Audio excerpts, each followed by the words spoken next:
with Three Oaks Center. I've got a few minutes here today to talk to you a little bit about a program that we started about a year ago. As you know, Three Oaks helps the community in Southern Maryland in many different ways. Homelessness, we're working on trying to get to a zero baseline. And in that process, we realized there's a lot of veterans within our community as well that need some help.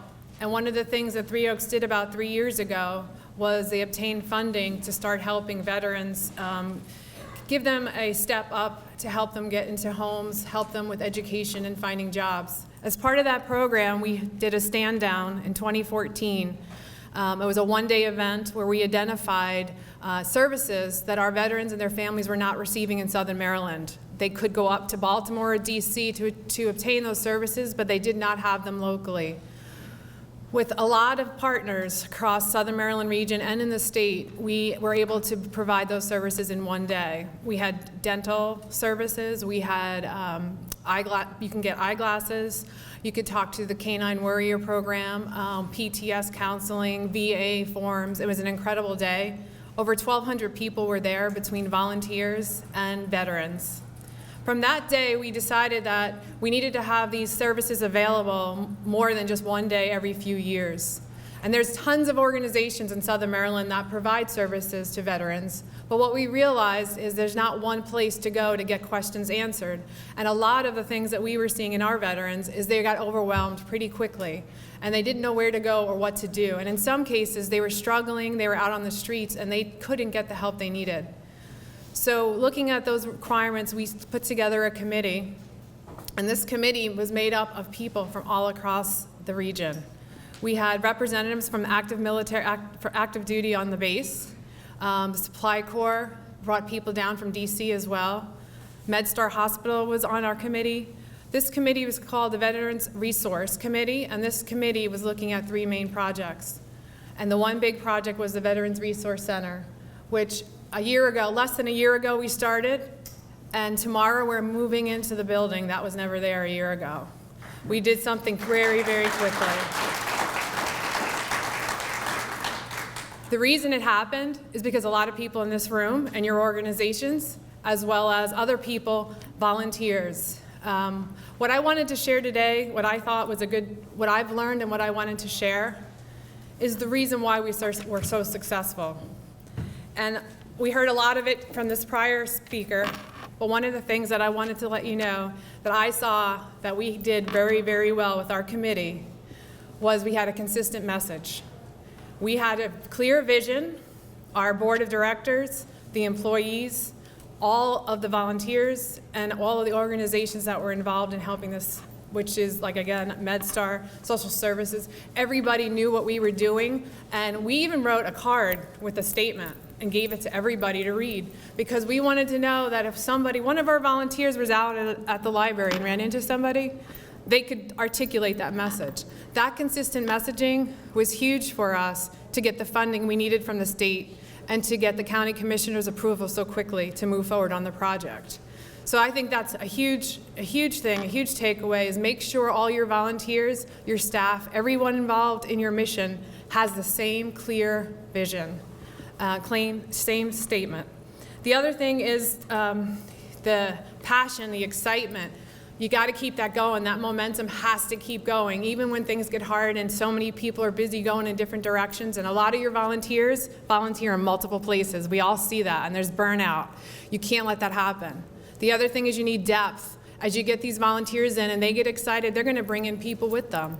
Our Veterans Resource Group, we have about 26 people on that, and all they are centered on was making this happen. But we really had about 100 people involved. Tomorrow, when we go to put this building together, to get it up and running and moving in, we're expecting 70 to 100 volunteers to show up to make it happen from all walks of life, including veterans that we've served in the past, including people that were clients that have now done really well and they've come back to help us. Their enthusiasm and passion came from the fact that we had a clear message, we had clear goals, we followed through, and we kept the excitement going.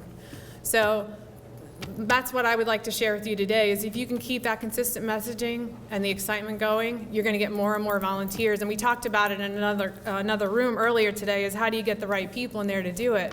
I think if you build the excitement and give people ownership in the process, and you follow through as a leader, you're going to see that everybody's going to come to the table and want to do more and want to do more. The last thing I want to say is that building is being fully furnished from donations from one company is from the state of California. I just happened to be at a meeting out there having a conversation with them. He's a retired vet and said, I'm closing down my office, you can take all my furniture. Donated everything. Another company found out about it and wanted to help veterans. They donated the computers. So the more excitement you build and the more your volunteers have that consistent messaging, doors keep opening left and right. And that's why we were able to do this in 10 months. So thank you, everybody. All right, hi everyone. So my name's Jackie Rogers, and I am a Maryland, D.C. Campus Compact AmeriCorps Vista serving at St. Mary's College of Maryland. No, it doesn't fit on business cards.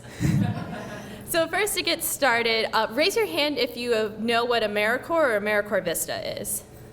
All right, good. How many of you have served in AmeriCorps and AmeriCorps Vista?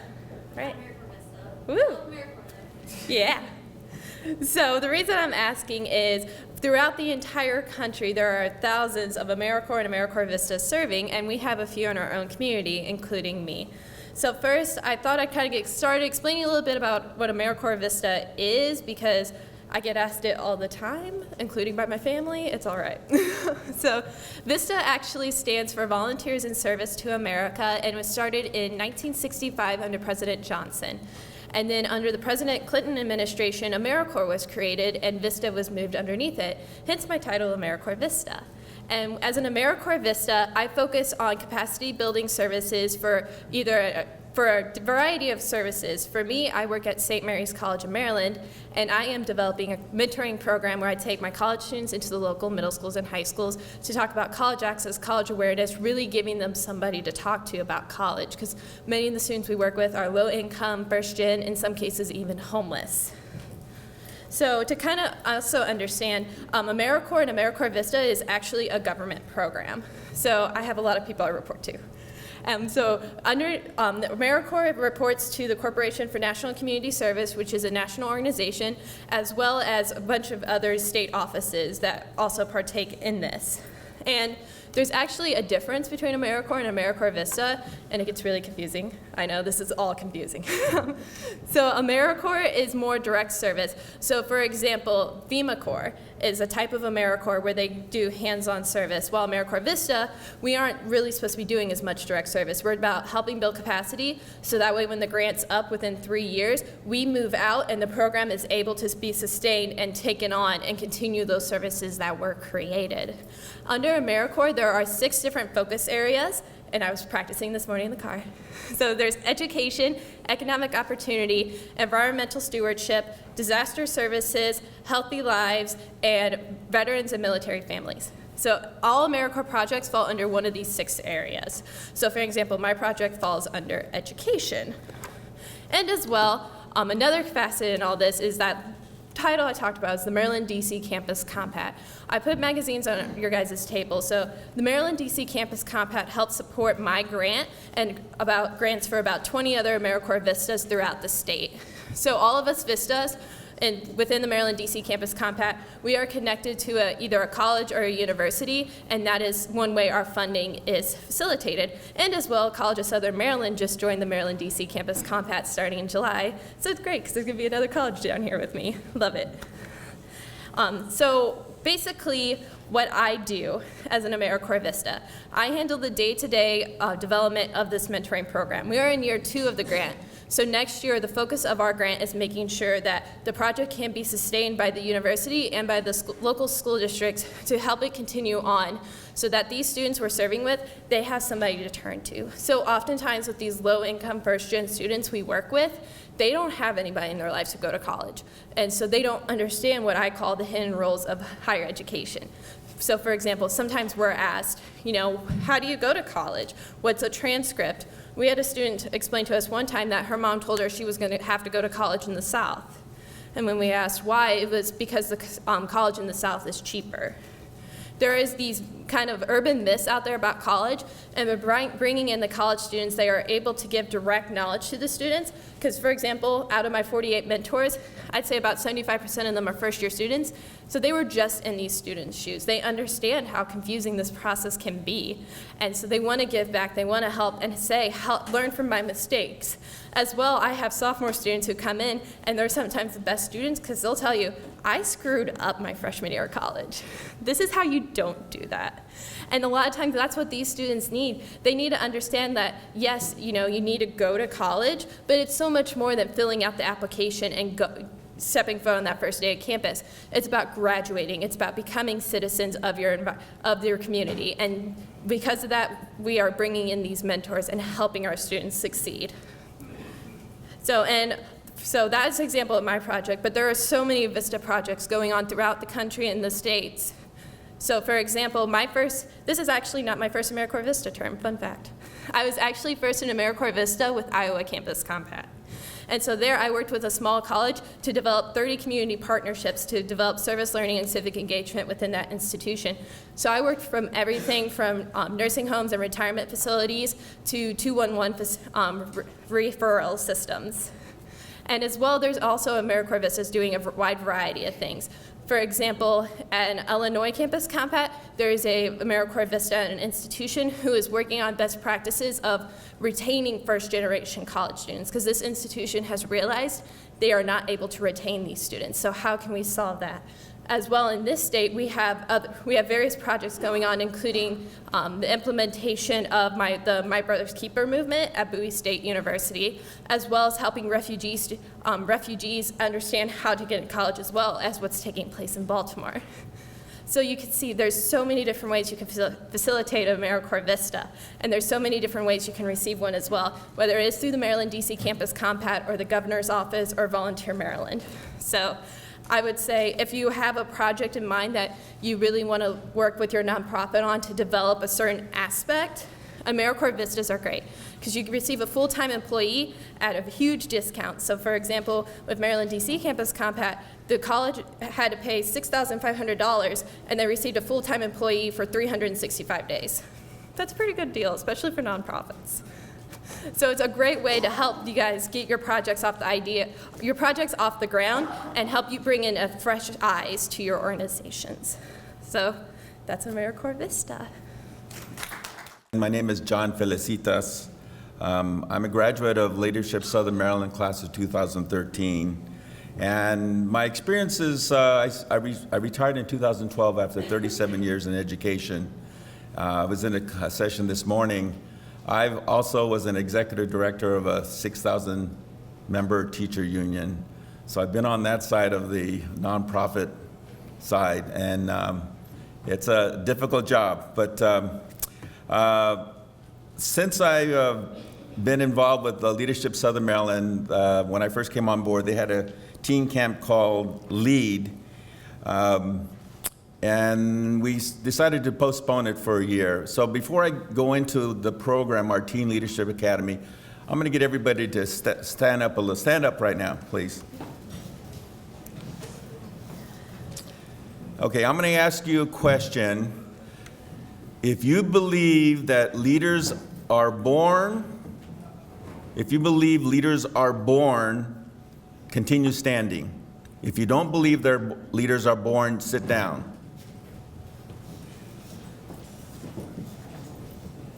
So look around. Look how many people stood that believe that leaders are born. You can sit down. One of the things that's one of the questions we're asked when we go to the Leadership Southern Maryland Executive Program. And one of the things that when we decided to do this camp, one of the focuses we are going to be is on what is a leader and how do you become a leader. And I bet if I asked each one of you, do you believe you're a leader, some of you would do this, or some of you may go, and I think one of the focuses that we tend to forget that you're going to find your way when you're a 15-year-old or a sophomore or junior or senior. That's what our camp is about. We're looking at having a camp, Teen Leadership Academy camp for rising sophomores, juniors, and seniors. I know when I was in high school, I had a teacher who thought that, John, you had the skills, you should run for senior class president. And I was like one of those kids in high school that if I was invisible, that was the best thing for me. If I didn't get noticed by a teacher walking those halls, and I made it through the day without being asked a question, that was a good day for me. So when that teacher said, John, you have some skills. You could be senior class president. Now, when you think about high school, sometimes that tends to be a popularity contest. So I wasn't very popular in high school, but I became senior class president of 1969. So, but after I graduated from the Leadership Southern Maryland program at 13, I was asked to observe the program by our former executive director, Karen Holcomb. And the program we had initially was an overnight camp at Southern Maryland, St. Mary's College in Maryland. And it started Sunday night, and then it flowed into Monday, Tuesday, and Wednesday afternoon, and they were all finished. And so the camp at that point was called Leadership Lead, which meant this committee that I was on, we tried to figure out what exactly does LEAD mean. And the acronym went Leadership, Excellence, Accountability, and Diplomacy. A lot of words. I don't know whether or not the camp back then really dissected those words and what they meant. But at that point, the older camp was led by Maryland Leadership Workshop, which basically is a group of college students who are leaders, and they came down to Southern Maryland, to St. Mary's College, for a group of 5, and they took over the training, did the activities, they did icebreakers, and they talked about leadership. But after the discussion and my observation and heavy discussion from our board of directors, the costs, if you've never run a camp overnight, very costly. A lot of liability, things that could go on. We didn't realize, and I have one of the administrative assistant in the audience here, the first day of camp when the kids bring their medications, when they're supposed to have their medications overnight. Then we have to worry. I used to be a vice principal in high school and did a senior trip. Then we have to worry about, are the boys staying in their dorms? Are the girls staying in their dorm? Those kinds of things. So after a year of discussion, we decided, let's fall back and look at what we can do. So we got a committee together. Barbara Ives was part of that committee, and 3 or 4 other board members or leadership grads. And we decided let's look at what we could do using alumni, and then let's reformat redesign the camp. And we came up with Teen Leadership Academy. And so it's not an overnight camp, it's a 4-day camp, Monday through Thursday. It's going to be housed at Prince Frederick campus, CSM campus. We're going to bus students from Leonardtown and Charles County to Prince Frederick. And the camp is a combination of the executive program. We look at energy, environment, defense, public safety, healthcare, housing, human services, education, multiculturalism, diversity, economic and workforce development. So we thought, okay, we can't do that in 4 days. So let's try to do something that we can blend what we do as an executive committee into the 4-day camp. So our camp, I've handed out some flyers. There should be some flyers there. The 4 days that we're going to have at Prince Frederick campus, it's going to be, one day is going to be on characteristics of good leadership, Public Safety Day, where they're going to get to go to the Nanjamoy Police Academy, state leadership, and working on going to the Naval Academy tour, as well as having the governor come and speak to our kids. And the last day, they're going to have to do a project on what exactly is effective leadership. And we hope that the camp each year will get to weave in some of our components that we have at the executive level into the camp for the summer camp. And then we thought, okay, so this is what we want to do. And you've heard the expression, do you build a plane first while you're doing the job, and then do you hire somebody? Well, that's what we decided to do. The committee decided to plan the camp out, and then we advertised for a captain for the camp. So as we developed the day-to-day activities, then we hired it's in the local paper, I think, a young man named Drew Willard. He is a graduate of Leonardtown High School, holds a BA in history and an MA in secondary education, social study teacher, works with middle school, high school, and coaches college athletics. He's going to be our teen program coordinator, and it's designed, the camp is designed to teach what we're going to call them the ambassadors' leadership skills in a hands-on experiential program with workshops and visits to regional leaders and workplaces throughout Southern Maryland. And the highlights this year, along with, I was hoping Susan Vogel was going to be here. I saw her photo. We were lucky enough to be granted a $15,000 grant from Chick-fil-A for our leadership program, and they're going to Atlanta to be highlighted, and we're hoping for great things with the use of this $15,000 that we received. And we also, one of the other things that we want to do as a committee is to infuse our alumni. We'll have about 270 alumni, folks like myself who've been through the program, who have so much skill, whether it be in leadership, whether it be organizational development, you name it. We're trying to get them involved in this camp. So hopefully, we're going to build it. We've built it. We hope they can come, that they will come, that expression. We hope they will come this summer. And if not, then we'll just retool it again, and we're going to get it right.